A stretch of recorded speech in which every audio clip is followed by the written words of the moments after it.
Hey man, welcome to Behind the Curtain. It's Dukes and Bell's pre-show where we give you a little behind the curtain. That's why we call it Behind the Curtain. Secret sauce, what we're going to be talking about today, what we're going to be doing. And today is one of those days that, it's not fun when you lose like we've been losing the Falcons, the 2-game losing streak, and to be shut down by the Dolphins the way things, nothing worked yesterday, or Sunday, I should say.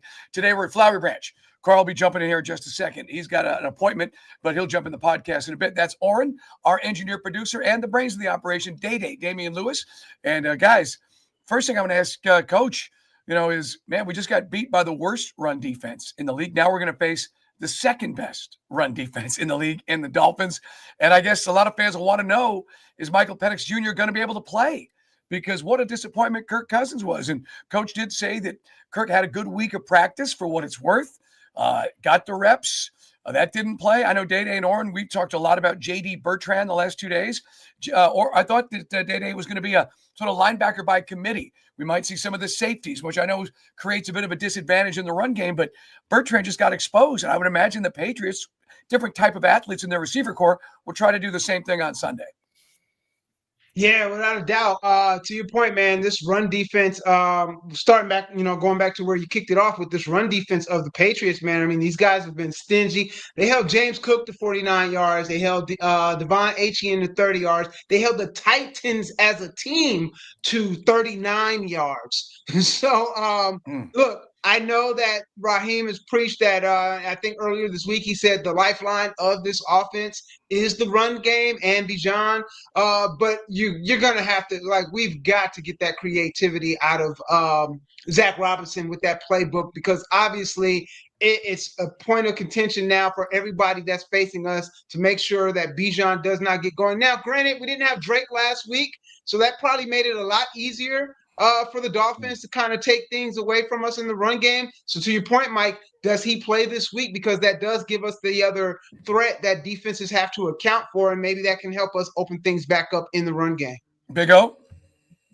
It's funny. The Patriots are so, I don't want to say loaded, but they have so much good stuff going for them defensively right now that they were able to trade 2 depth pieces away yesterday, and Kyle Duggar and Keion White. That just goes to show you how competitive this defense is right now. They can just, guys who we gave money to or committed a second-round pick to, we don't need them on this defense. This defense works without those pieces. Gonna flip it around here a little bit too. The defense is great for the Patriots, but the worry I have right now is how well Drake May is playing. Mm-hmm. He is quietly kind of creeping up those betting boards, those betting odds right now for MVP. If you look at most of them, they kind of have is Pat Mahomes, and then if you look at maybe 1 or 2 names down, it's Drake May. So they have figured it out offensively too, and they got a guy in the backfield who's not getting a lot of run right now, or as much run as they thought he would at the beginning of the season. A guy named Travion Henderson at Ohio State. Yeah.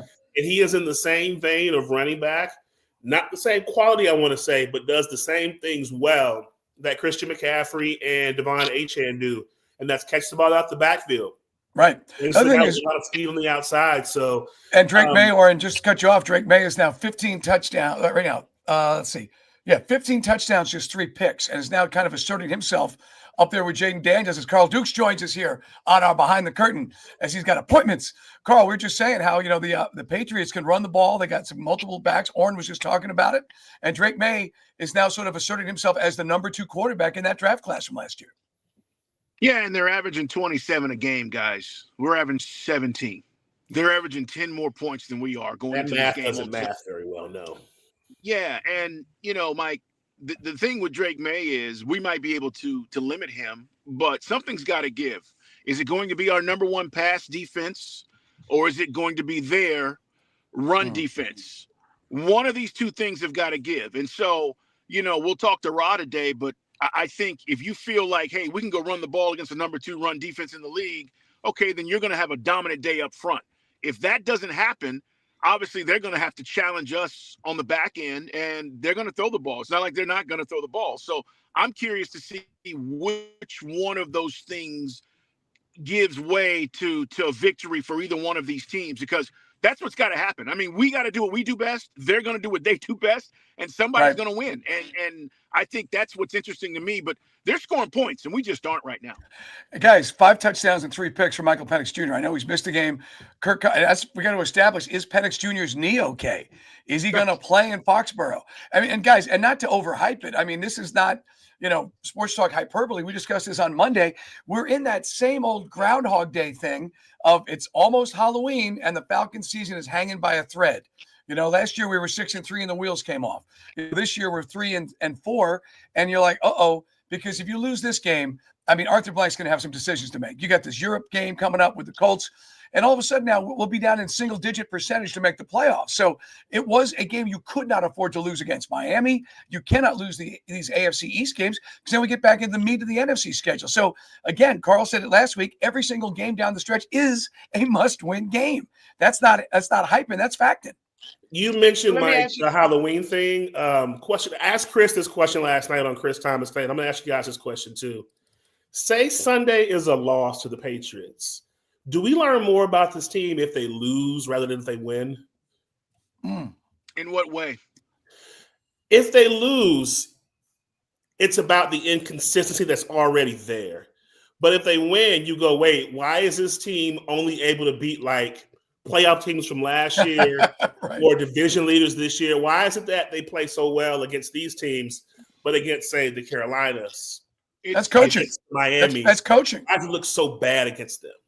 I had this conversation with somebody yesterday, maybe 2 days ago, maybe after it was right after the game, and they said, Dukes, do we play down to the competition? Now we're not good enough to do that, right? In our minds, we're not that team. But it was interesting because when you look at our losses, to your point, Miami 1-6, coming in limping. Carolina, they're not good. We're going to beat them, right? I mean, like, you start to look at how we've lost games. 49ers decimated on defense. Everybody favored us in that game just based on the injuries. We have played down to the competition. Bills, big Sunday night game. We're up. We're ready. They show up. Commanders come in here, right? I mean, it's a weird look, but maybe there's something to that. But I don't want to say we'll learn more or less. What I do think is whatever you think about this team, if they lose, is just acerbated. It just adds on to whatever you think about this team in that sense. If they win, you're still going to have people say, okay, good win. What are you going to do overseas? Because Indianapolis, I think, is going to be the one. And, Mike, if they get blown out overseas, I said this, that's a long-ass flight, brother. Right, and you've got a team, guys, and the Colts can run the football on us, guys, and I think they'll try to run right at us, and our pass defense is a bit better than our run defense. Go ahead, Dane. Sorry. No, and I'm glad you said that. That's what I was going to say. There are some positives to look at when we go up there. Our pass defense is still #1 in the NFL right now, but I do kind of wonder if that is kind of lending to the fact that we're struggling with stopping the run these last couple of weeks. Because there's so much emphasis, on not letting anyone beat us through the air. That we're kind of decimating ourselves within that run game. So I wanted to see what you guys thought. And Carl, I know you got to go, so I don't know if you want to hit that one first. But well, you're asking or specifically about our run game or stopping the run? Stopping the run. Yeah. Like, are we overcompensating in the pass defense to where, or do we just lack the talent that we need to be able to stop them doing both? Well, what's funny, Mike and I thought, as we had our conversations during camp, the team up front is bigger defensively, right? It's something I said. We wanted more size. Size matters. I always talk about it. They're bigger from a physical standpoint. The question is, are we more talented? Do we have real difference makers up front? That's really the question. And so when you look around the league, and whether it's Jalen Carter with the Eagles or you go look at the Rams front four, their talent is better than ours. And it's one of the reasons why I question what's going on up there, specifically against the run. I think Jeff Ulbrich has tried to cover up these warts. But at the end of the day, that's what I'm questioning right now. I mean, like, yeah, we've gotten some pressure. Yeah, we've created some pressure with some stunts. Okay, we've had some run blitzes, Mike. But at the end of the day, like, are our dudes good enough to just beat dudes one-on-one and just make plays like that up front? And the answer is right now, we haven't been that good. No, we talked about, you couldn't set the edge at times. This is something that, Pierce struggles with. He kind of gets sucked up inside. A veteran, we talked about Leonard Floyd had trouble setting the edge. What we're talking about is you don't have a barrier to keep the running backs from getting outside the hash marks. And that happened too often against the Dolphins, Patriots. And look, Vrabel is a really good coach. Tennessee is now a graveyard for coaches. Vrabel is a great coach. Remember, we saw him outthink Bill Belichick a couple of years back. They're going to have a plan. Josh McDaniels, maybe not head coach material, great offensive mind. We've got 5 offensive touchdowns. In the passing game with Michael Penix Jr. We've got to get things rolling. I'll ask Coach again, and you guys can hit us up on the, we don't say X, Twitter. Carl's, put them up. CDukes. I'm Mike Bell, ATL Day O as well. But questions you've got for Coach, because I want to ask, what are you doing with J.D. Bertrand? How are you fixing that up? Because they're going to attack that spot on the defense. Are you going to give other guys a shot at playing that linebacker position? Troy Anderson, MIA, we never get on the field. So we got problems with the defense. But as Carl said to us yesterday, because I was arguing this at the top of the hour, it's still the least of our problems. We're anemic on offense. We average, guys, I did the math, Florida State math, Carl. We average 5 points on the road. We've scored 10 points against Carolina and San Fran. It's not going to cut it up there in Foxborough in that environment. Yeah, and if we were outscoring teams, you would be less concerned about all this other stuff because at least you'd feel like we had the firepower to be in games. And that hasn't been the case. Guys, I got to run. We'll see you guys at 2 o'clock today. I know you guys have some other stuff you want to chop up, but we look forward to talking with Coach. We'll have a player guest as well, maybe 2, who knows. And we'll be talking with you guys. Make sure you tune in today at 2, fellas. Good to talk with you guys. I'll talk to you at 2 o'clock. All right, brother, man. Carl Dukes. I gave Carl an opportunity to jump on Kennesaw State last night, by the way. Yes, they laughed at Einstein. I was watching. It was a 7-point lead at one point. Yeah, and then they laughed at Edison. They laughed at Henry Ford. And they laughed at me. You guys literally, Oren, you should have seen the blank stares I got yesterday at Twin Peaks when I said, put me on the Cadillac board taking Kennesaw State to go bowl eligible against UTEP. And that's a neighborhood bar, too, that's down in Kennesaw, Now 6-2 against the spread. They covered the 10.5. That's called the win, baby. Gambling makes sports more fun. I don't want to say anything at the bar because there was a guy at the bar wearing a UTEP sweatshirt. And I asked him, I said, they any good? I know they're 2-5, but are they 2-5 and they got screwed? They could be 4-3 or 5-2. He goes, no, we're not very good. And I took that inside information, Oren, and I put it to use. I jumped on the Owls. Congratulations.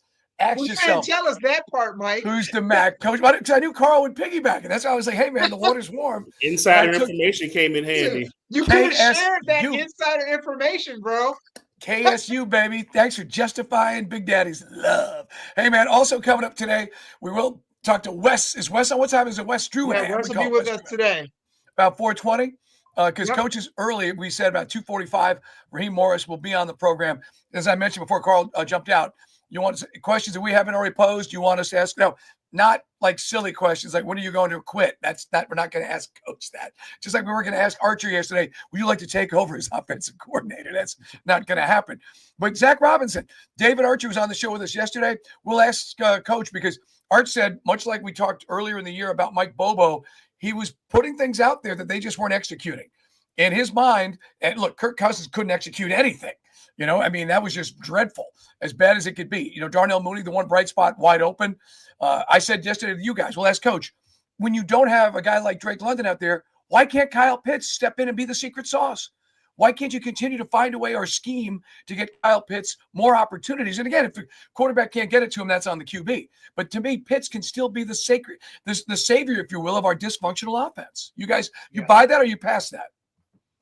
No, I do. Look, man, he's been looking good. He's one of the most reliable pieces that they've had in the receiving game. So, and with Drake London, again, we don't know what's going on with him as far as will he be back on the field this week? Darnell Mooney, again, is he 100% healthy or is he just out there trying to make sure we have another body that the defenses have to account for? But Kyle Pitts has been proving that he can be reliable this year. I'd like to see him, maybe a little more downfield.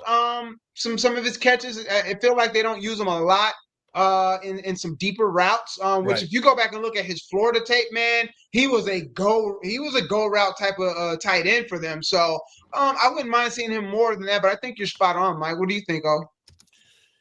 If Drake is out this week, Kyle Pitts needs to be featured heavily. all over the field. Line him up on the outside. Line him up in the backfield. Line him up wherever, Yes. any spot on the field. Because Bijan to your too. point, Right. like you got Bijan out there as a playmaker, and if he can't get anything going, Kyle's the other playmaker out there. So you got to find a way that if you're going to be missing a weapon in Drake London this weekend, that those two guys need to be featured extremely heavily. We've seen Bijan be featured extremely heavily. Kyle needs to be featured extremely heavily. Just scheme him, place him wherever he needs to go, but he needs to touch the football more times than he probably has in any other game if there's no Drake London this week. Hey, and that's Yeah, what we're because going to ask Coach. he's gonna draw the mismatch more times than not. Hey, it's a great, like, supposed to be one of your best athletes. This gets back to, I know Coach doesn't want to hear it. We'll ask. He's a 4th overall pick. This could be the last year you have him. So, I mean, he's gonna die on the vine after having and showing some signs that he can be that red zone weapon he was always drafted to be. So that's why I say there's a disconnect between the personnel department, Coach. And the Falcons hate that when I say it. Well, I'll say it again because you're seeing it. Okay, we don't score enough points. So we'll get into that. Also, guys, Hawks in action tonight. As Nate says, we don't play defense. Talking about our former head coach, they got Brooklyn. That's a hapless Brooklyn Nets team. They're No 0-4. wins. Hawks are 1-3. But transition defense, boards have been a problem. You know, we've been scoring, but we're giving up more points. We're averaging over 120, but we're giving up 123. So we got to straighten that out. Also coming up, guys. Anybody watch the World Series last night? I did. No, I did not.